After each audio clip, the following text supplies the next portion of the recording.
concert. Are we excited? A little. What did you get? More raps. Awesome! More raps are something to get excited about. But we also wanted to give you tools that feed you internally and give you things that you can draw from. Because if there's anything that all of us who've been here a little while, or even just a couple days, have learned already, is that you have to have something deeper inside you that's going to draw you forward, it's going to take you to the next level. So I'm going to talk to you a little bit about vision before we give our keynote speaker the floor. I'm so excited Steve is here. My name is Emily Penny. If I don't know you, I would love to meet you. I've been here just over 2 years. And I'm going to talk to you about vision. If I were to ask you, what is your vision? Do you know what that is? Who here would say, I know exactly what my vision is?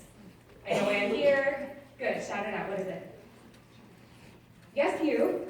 What's your vision? You raised your hand. That's good. Vacation with my child, spending more time. Vacation, awesome. Yep, time for the kids. Cherise, how about you?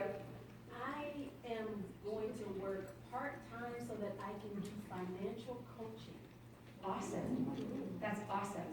Good. What else? Anybody else? What's your vision? Getting married in May and I need money for it. Absolutely. That's great. Here's the thing about vision. You need to know what it is because you have to know where you're going. If you don't know where you're going, you are like a ship in the middle of the ocean and nothing is happening. You have no sails. You have no rudder. You have no captain. You're just sitting there going, okay, guess we're going this way today. I got a party. It came to me randomly. So I'm going over here. Oh, no, I don't have any parties. And now I'm going over here. You have to have a vision because that is going to drive you forward. It is a good thing. Your vision is a picture of your preferred future.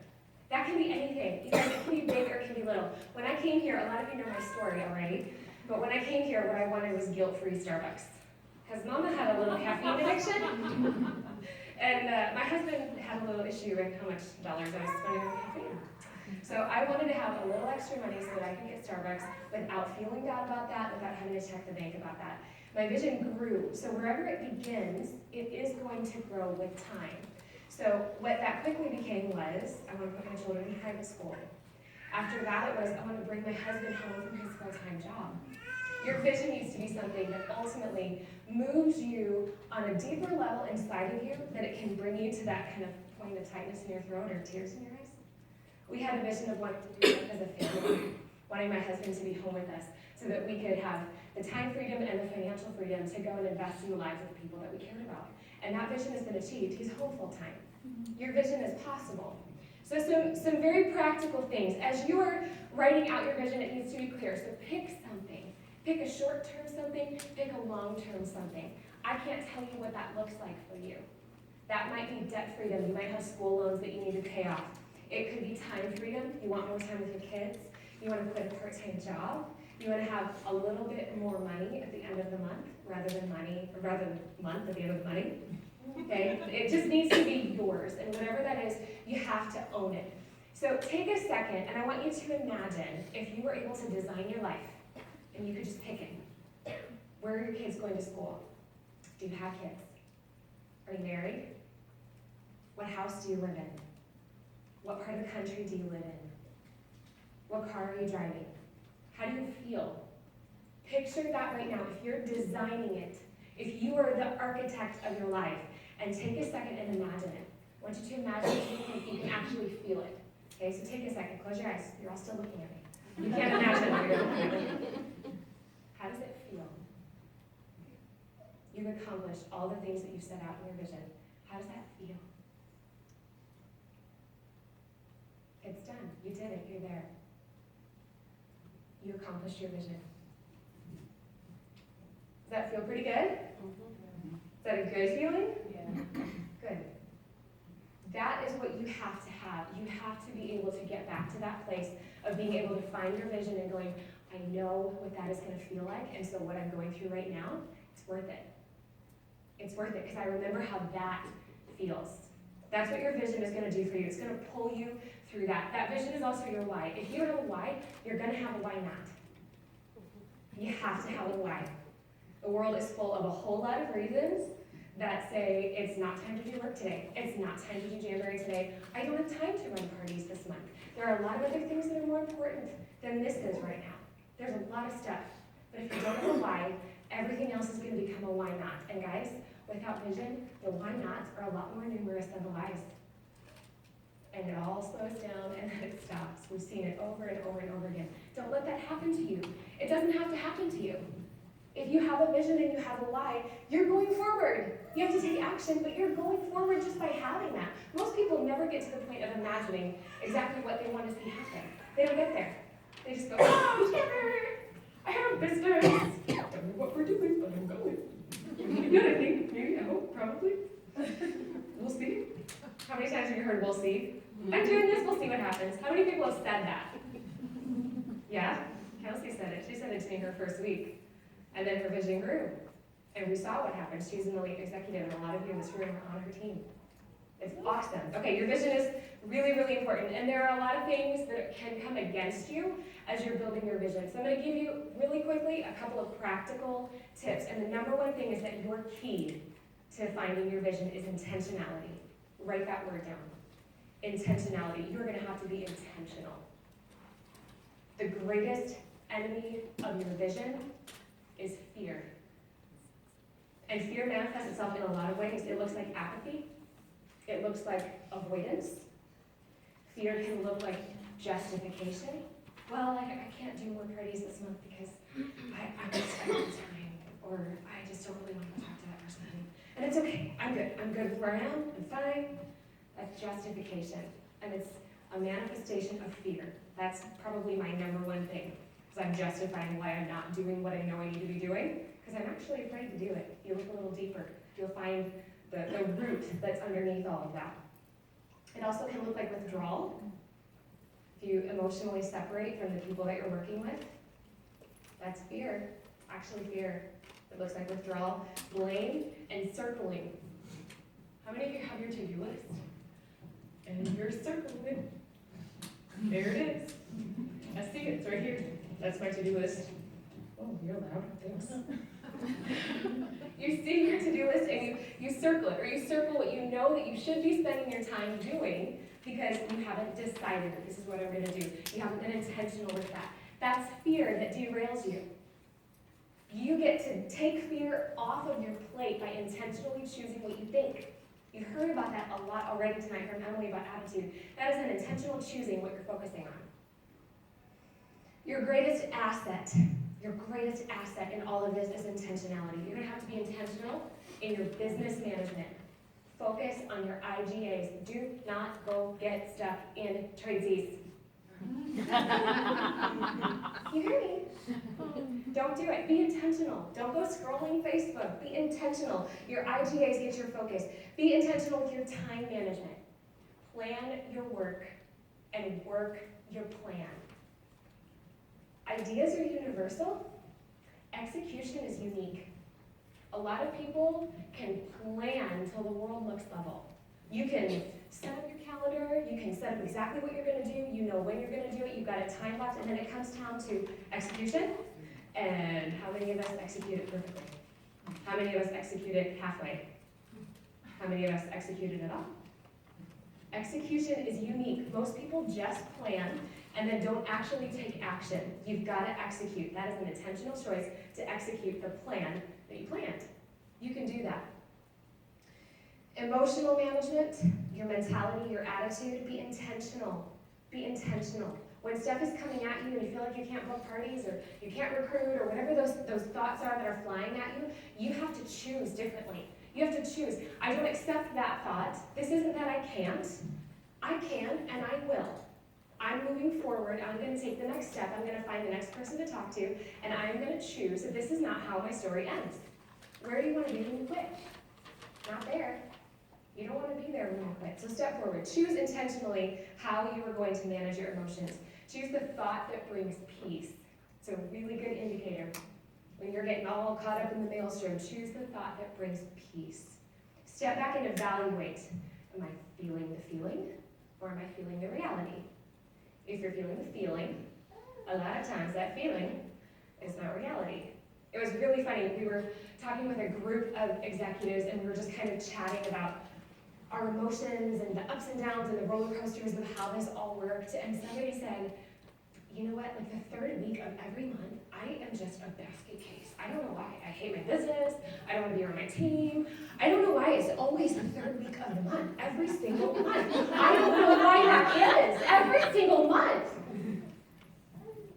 Guys, we know that emotions get affected by a lot of things. Choose the thought that brings peace and recognize whether what you're feeling is reality or it's just emotion. And then choose wisely, be intentional. Build partnerships with your people to see it through. Intentionally build partnerships. If you are married and your spouse is open to being supportive, becoming supportive, or is already supportive, build a partnership with your spouse to help work your business going forward. Whether that's watching your kids so you can go to events, whether that's setting goals together and he's on track with you, he sees the goal, you set it with your kids.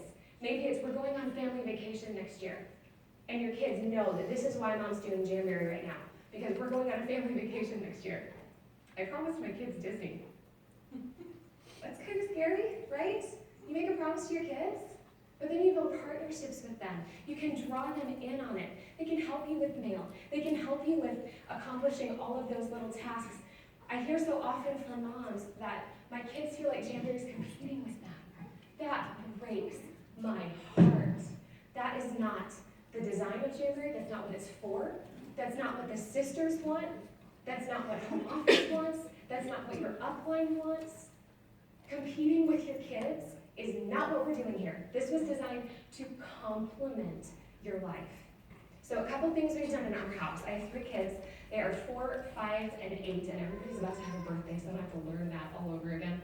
But one thing that we have started doing is we don't allow disrespect of Jamberry in our house. Jamberry's brought my husband home from his full-time work that he was doing. It has put our kids in private school. It pays all of our bills. It is our single sole full-time income. And guess what? We do not curse the blessing of God on our life. So my kids, we do not speak against Jamberry in our house. If my time management needs work, that's another story. Sometimes it's just that your time management needs work. And that's okay. That's fixable. That's not a big deal. You can always adjust what you're doing with your time. You can always adjust yourself, but you cannot allow Jamberry to become the enemy. That's not what it's there for. And if that's what it's become, you and I need to have a conversation at the end of tonight. Okay, we don't want that for you. Celebrate all of your successes. Bring your family along. Do goals and activities with them. This is building partnerships intentionally with your people. Rachel talked about having a battle buddy. Emily talked about surrounding yourself with the people who are supportive, who are your people.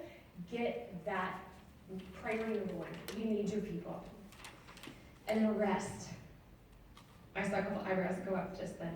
You know how often I talk to people about their business and they go, oh, I don't remember the last time I took a day off from Jamberry. That was me for the first couple of months. I did that. I didn't take time off. That's not the goal. You shouldn't be doing that. That's bad for you. That's like bad for your body, actually. Not to mention all of your relationships. You have to rest. Are any of you familiar with bodybuilders? No. Okay, a little. When you think of a bodybuilder, you probably think of a guy who lifts a lot of weight, right? That's all you need to do, really, to be a successful bodybuilder and build up all of this muscle and all of this huge mass. It's just, these are all the guys who are lifting 400 pounds on their curls in the gym. My husband's gotten into bodybuilding, and so my whole paradigm has been a little shifted about bodybuilding because it's not just about how much they lift. Correlate that to your business. It's not just about how much you're working. It also matters how they lift. Exactly what you're focused on in your business. The little tweaks that you can make. You know, bodybuilders can completely change the part of their shoulder that they're working by their hand position. If they're lifting a dumbbell, it completely changes it if their hand is like this versus if their hand is like this. It changes the whole muscle. They have to do both. You have to be intentional about your rest because you have to have it. It's part of what you have to do to continue building your business. It's how they lift, it's what they lift, it's how much they eat, what you're feeding yourself. What are you dwelling on? What's inside you? How much they eat affects everything. And then the hidden component that I just learned is rest. They have to sleep, like some of them, 10, 12 hours a day. These big old dudes, lifting all this weight, eating all this food, sleeping all day. I mean, really, I feel like that's toddler life. We should probably give a little more credit than that because they're pretty awesome. But your rest is so important. If it's important for a big guy trying to lift weight, it's really important for you. The mental and emotional work that it takes, and investment that it takes to work with all the people and the relationships that you're doing, you have to have rest. It is a part of it. Take at least one day off from Jamberry every week. Yeah, a whole day. Nothing Jamberry, nothing. You have got to be intentional about your rest. Hold the vision and stay the course. And these are some of the top pieces that I've learned. When you hold the vision and you stay the course, you've got to understand that challenge doesn't mean you're doing it wrong. If you're challenged, if it feels hard, it doesn't mean you're doing anything wrong. It actually means you're doing a whole heck of a lot right. If you are challenged, you're growing. There is no growth without stretching. Stretching, it doesn't always feel very good. My daughter is trying to learn how to do the splits. It doesn't always feel very good. From what I hear, she's trying to, I'm not trying that. No, thank you. Challenge doesn't mean you're doing it wrong. That's a good thing. Embrace the challenge, embrace the stretch, and then be consistent, not constant. Be consistent, not constant. Your rest is necessary, but if every single day you're waking up going, I think I'm gonna have a rest day today. This is gonna be my next rest day. They said I needed a rest, so I'm gonna rest. I'm from the South. They actually talk like that down there. It's actually true. I'm not from, sorry, my parents are in the front row. I'm not from the South. I'm from here, and I live in the South because I married a Southern boy, and it's a great place to live, but they actually do talk like that down here. So I can both take a little identity, and make fun of them at the same time, which is a really cool balance. Recognize that what you speak gets life. Whatever you speak grows. So speak life. When you're having a tough time, don't start rambling on. I used to justify this and call it getting it off my chest or ranting, and I would just say everything negative that was in my mind and heart. I would just let it all out to the universe. Guys, it doesn't do anything except usually perpetuate that same cycle and keep it going. Sometimes you need to go to the person who's your battle buddy. You need to say it once and then let it go. Release it. Speak life. Choose to speak the things that build you and build the people around you. Plant those good things. And then recognize that your breakthrough gives other people their breakthrough.